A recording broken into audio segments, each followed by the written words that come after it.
Varthaman government model मदरसा English medium, जो कि हर वक्त अपने कामों को लेकर चर्चा में रहता है।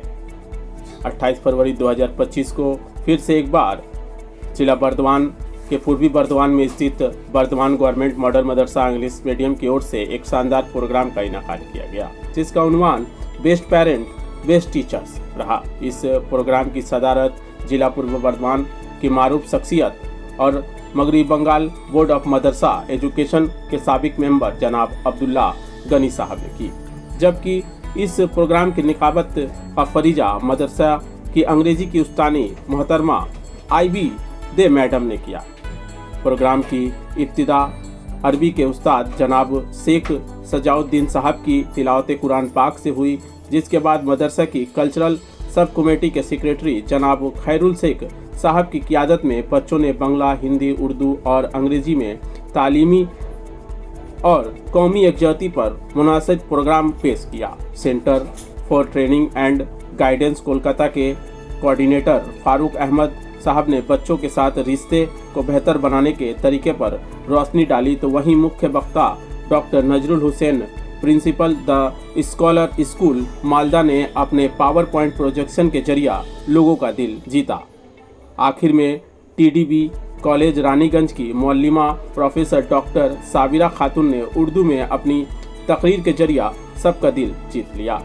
इस प्रोग्राम के आखिर में इस प्रोग्राम के मुताल्लिक स्कूल के हेडमास्टर जनाब नसरुद्दीन साहब ने बताया कि देखिए, ये जो दौर है, इस दौर को हम लोग कहते हैं जनरेशन अल्फा। 1996 से लेकर 2010 तक जो बच्चे पैदा हुए उनको जनरेशन जेड कहा जाता है, और 2010 के बाद से जो बच्चे पैदा हुए इनको हम लोग कहते हैं जनरेशन अल्फा। इस जनरेशन में बच्चे अलग किस्म के हैं, हर जनरेशन में बच्चे अलग किस्म के होते हैं, और एक जनरेशन गैप भी हम कहते हैं बार बार, एक जनरेशन गैप है। ये गैप रहेगा, हमेशा रहेगा। हर दौर के बच्चे नई मेंटेलिटी, नए बिहेवियर्स लेकर के पैदा होते हैं, आते हैं दुनिया में। तो पुराना जो ढांचा है इनके परवरिश का, कहीं कहीं ये नाकाम हो सकता है। तो ज़रूरत ये है कि हम पढ़ाने के नए तरीके तलाश करें और पेरेंटिंग के नए तरीके हम तलाश करें जो कारगर हो और हर दौर में कामयाब हो।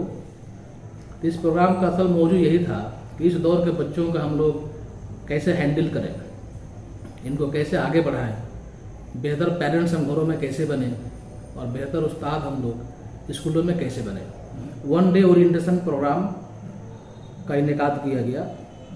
इसका उन्वान था बेस्ट पेरेंट्स बेस्ट टीचर्स। तो पेरेंट्स जो हैं वो पहले टीचर्स होते हैं घरों में। एक बच्चा मादरी ज़बान सीखता है, तौर तरीका सीखता है, मैनर्स सीखता है, वैल्यूज सीखता है, ज़िंदगी के असूल जवाबित सीखता है, तो वो माँ की गोद से सीखता है। तो उसके वालिदैन, उसके घर के लोग, उसका घर ये पहले उस्ताद हैं और उसका घर पहला स्कूल है। फिर वो बच्चा जब स्कूल में आता है तो यहाँ के जो टीचर्स होते हैं वो बच्चे का दूसरा पेरेंट्स होते हैं। तो पेरेंट्स और टीचर्स इन दोनों का मकसद एक ही होता है कि बच्चों की तरक्की कैसे हो, उनकी नशोनुमाई कैसे हो, वो आगे कैसे बढ़ें, उनका इंटेलेक्चुअल ग्रोथ कैसे हो, फिजिकल ग्रोथ उनका किस तरह से हो, उनका इमोशनल डेवलपमेंट कैसे हो, उनका स्पिरिचुअल डेवलपमेंट कैसे हो।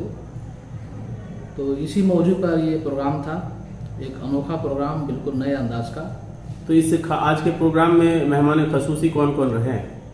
इस प्रोग्राम की सदारत किए हैं अब्दुल गनी साहब, जो साबिक West Bengal board of Madrasa education के मेंबर रह चुके हैं, और बतौर की नोट स्पीकर इस प्रोग्राम में आए थे डॉक्टर नजमुल हुसैन साहब। आप PhD होल्डर हैं अलीगढ़ मुस्लिम यूनिवर्सिटी से और मालदा में द स्कॉलर स्कूल के प्रिंसिपल हैं। ठीक, इसके अलावा centre for training and guidance Kolkata के कोऑर्डिनेटर फारूक अहमद साहब इस प्रोग्राम में थे, और टीडीबी कॉलेज रानीगंज की प्रोफेसर डॉक्टर साबिरा खातून हैना इस प्रोग्राम में भी शरीक हुई, और आपने उर्दू में तकरीर करके तमाम सामीन का और नाजरीन का दिल जीत लिया। तो ये कहना तो बहुत मुश्किल है, इसलिए कि अगर ये कहा जाए कि सागर की लहरों में सबसे बड़ी लहर कौन सी है, एक स्कूल में एक टीम वर्क होना चाहिए, एक ट्रस्ट वर्क होना चाहिए, और ये जिम्मेदारी हेड की होती है, हेडमास्टर कहिए या सेक्रेटरी कहिए, इनकी जिम्मेदारी होती है। तो हमारे स्कूल में कई एक बेहतर टीचर्स हैं जो डेडिकेटेड हैं, पूरी मेहनत से और पूरे लगन से काम करते हैं, पूरी ईमानदारी से काम करते हैं। इनमें से एक किसी का नाम लेना मुश्किल है मेरे लिए, कई एक हैं। ज़्यादातर टीचर्स बहुत डेडिकेटेड हैं, ऑनेस्ट हैं, ईमानदारी से काम करते हैं इसमें। तो ये हम सबों की ड्यूटी है कि हम लोग नए ज़माने के नए तकाज़ों को सामने रखते हुए हम स्कूलों में बच्चों को उनको डेवलप कराएं, उनका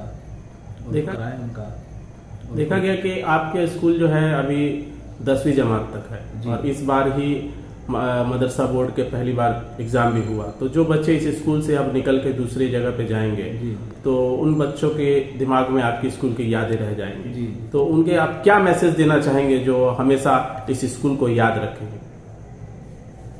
वो अगर अपने ज़िंदगी में कामयाब होते हैं, सबसे पहले तो अगर एक बेहतर इंसान बनते हैं, एक बेहतर इंसान वो जो खिदमत करे बेलौस, जो अपने माँ बाप की खिदमत करे, पड़ोसी की खिदमत करे, मुल्क और मिल्लत की खिदमत करे, ऐसा इंसान अगर वो बनते हैं और फिर अगर कैरियर में आकर के कुछ मकाम हासिल करते हैं, कोई गेजेटेड ऑफिसर बनता हो, कोई डॉक्टर इंजीनियर बने, कोई प्रोफेसर टीचर बने, और अगर वो याद रखे कि ये स्कूल हमारा है, यहीं से पढ़कर हम आए हैं, तो यही हमारे लिए एक इनाम होगा। और ये तो सिलसिला रहेगा। एक स्कूल 10 तक होता है, बच्चों की पढ़ाई 10 तक जाकर रुकती नहीं है, उन्हें हायर सेकेंडरी में जाना है, फिर उनको ग्रेजुएशन में भी जाना है, फिर वो यूनिवर्सिटियों में जाएंगे। तो ये सिलसिला तो रुकता नहीं है, ये उम्र की तरह है, जैसे उम्र नहीं रुकती है ऐसे ही तालीम का सिलसिला नहीं रुकता है और रुकना भी नहीं चाहिए। हमारा काम ये है कि हम बच्चों के साथ सपोर्टिव रोल अदा करें, उनके पीछे खड़े रहें, उनको थोड़ा सपोर्ट करें, मोरल सपोर्ट करें, फिजिकल सपोर्ट करें, उनको मेंटल सपोर्ट करें। आगे बढ़ने का काम उनका है, हमारा काम है उनको राह दिखाना। और हमें चाहिए कि नए ज़माने के मुताबिक कुछ नए टेक्निक्स हम डेवलप करें, बच्चों के साथ कैसे रैपो तैयार हो, गार्जियन, बच्चे और इस्तिजा के बीच एक ट्रेंगल तैयार हो। आज के प्रोग्राम का खास मकसद यही था और बड़ी कामयाब रहा प्रोग्राम। मैं मोहम्मद नसरुद्दीन, मैं हेडमास्टर बर्धमान गवर्नमेंट मॉडल मदरसा इंग्लिश मीडियम, पूर्व बर्धमान।